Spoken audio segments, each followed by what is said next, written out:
آئیے دوستو جانتے ہیں وہ کون سی دعا تھی جو آپ صلی اللہ تعالیٰ علیہ وسلم نے اللہ تعالیٰ سے مانگی لیکن اللہ تعالیٰ نے منع فرما دیا۔ تو دوستو آپ اس واقعے کو پورا ضرور سنیں، یقیناً آپ کا دل تازہ ہو جائے گا۔ تو چلیے دوستو شروع کرتے ہیں۔ بسم اللہ الرحمن الرحیم۔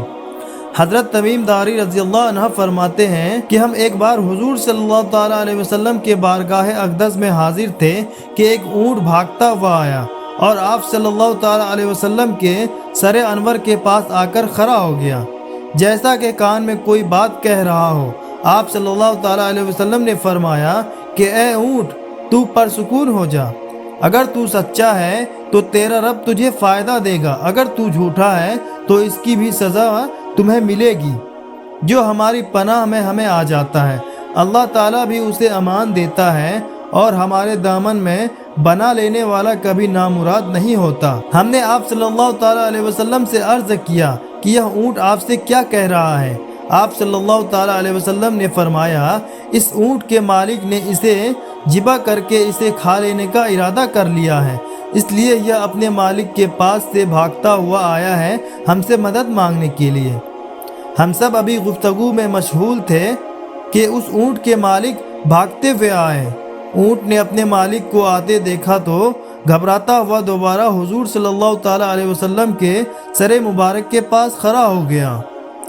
پھر اونٹ نے آپ صلی اللہ تعالیٰ علیہ وسلم کے پیچھے چھپنے لگا۔ یا رسول اللہ صلی اللہ تعالیٰ علیہ وسلم، یہ ہمارے یہاں سے 3 دن سے ہمارے پاس سے بھاگا ہوا ہے اور آج یہ ہمیں آپ کی خدمت میں ملی ہے۔ اس پر آپ صلی اللہ تعالیٰ علیہ وسلم نے فرمایا، یہ میرے سامنے شکایت کر رہا ہے کہ یہ تمہارے پاس کئی سالوں سے پلا پڑا ہے۔ جب موسم میں گرمی آتا تو تم گھاس اور چارے والے علاقے میں اس پر سوار ہو کر جاتے، اور جب موسم میں سردی آتا تو تم اسی اونٹ پر بیٹھ کر گرم علاقوں کی طرف آ جاتے۔ جبکہ یہ خستہل کی عمر میں پہنچ گیا ہے تو تم اسے ذبح کر کے اس کا گوشت کھا لینے کا ارادہ کر لیا ہے۔ انہوں نے عرض کیا، خدا کی قسم یا رسول اللہ صلی اللہ تعالیٰ علیہ وسلم، یہ بات بالکل اسی طرح ہے جس طرح آپ نے فرمایا ہے۔ اس پر حضور صلی اللہ تعالیٰ علیہ وسلم نے فرمایا کہ ایک اچھے خدمت گزار کی اس کے مالکوں کی طرف سے کیا یہی جزا ہوتی ہے؟ تو عرض گزار ہوئے کہ یا رسول اللہ صلی اللہ تعالیٰ علیہ وسلم، اب ہم اس اونٹ کو کبھی بھی ذبح کرنے کا نہیں سوچیں گے۔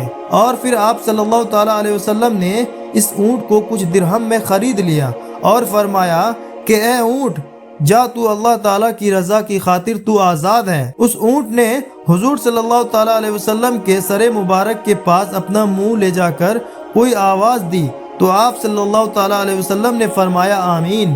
اس نے پھر دعا کی، آپ صلی اللہ تعالیٰ علیہ وسلم نے پھر فرمایا آمین۔ اس نے پھر دعا کی اور آپ صلی اللہ تعالیٰ علیہ وسلم نے پھر فرمایا آمین۔ جب اونٹ چوتھی مرتبہ دعا کی تو آپ صلی اللہ تعالیٰ علیہ وسلم آپ دیدہ ہو گئے، آنکھوں سے آنسو بہنے لگے۔ حضرت تمیم داری رضی اللہ عنہ نے عرض کیا کہ یا رسول اللہ صلی اللہ تعالیٰ علیہ وسلم، یہ اونٹ آپ سے کیا کہہ رہا ہے؟ آپ صلی اللہ تعالیٰ علیہ وسلم نے فرمایا، اس نے پہلی دفعہ کہا کہ اے نبی مکرم، اللہ تعالیٰ آپ کو اسلام اور قرآن کی طرف سے بہترین جزا عطا فرمائے۔ میں نے کہا آمین۔ پھر اس نے کہا، اللہ تعالیٰ قیامت کے دن آپ کی امت سے اسی طرح خوف کو دور فرمائے جس طرح آپ نے مجھ پر دور فرمایا ہے۔ میں نے کہا آمین۔ پھر اس نے دعا کی کہ اللہ تعالیٰ دشمنوں سے آپ کی امت کے خون کو اسی طرح محفوظ رکھے جس طرح میرا خون محفوظ فرمایا ہے۔ اس اونٹ نے پھر کہا کہ اللہ تعالیٰ آپ کی امت کے درمیان کبھی بھی جنگ جدا نہ ہونے دے۔ یہ سن کر آپ صلی اللہ تعالیٰ علیہ وسلم کو رونا آ گیا، کیونکہ یہی دعا آپ صلی اللہ تعالیٰ علیہ وسلم نے اللہ تعالیٰ سے مانگی تھی کہ میرے امتی کے دوران کبھی بھی جنگ جدا نہ ہو۔ پہلے 3 دعا تو قبول فرما لی، لیکن آخری دعا سے اللہ تعالیٰ نے منع فرما دیا۔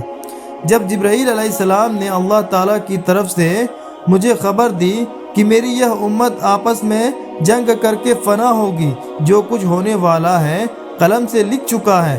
حضور صلی اللہ تعالیٰ علیہ وسلم کے حدیث مبارک میں جو لکھا ہے وہ آج بالکل سچ میں نظر آ رہی ہے۔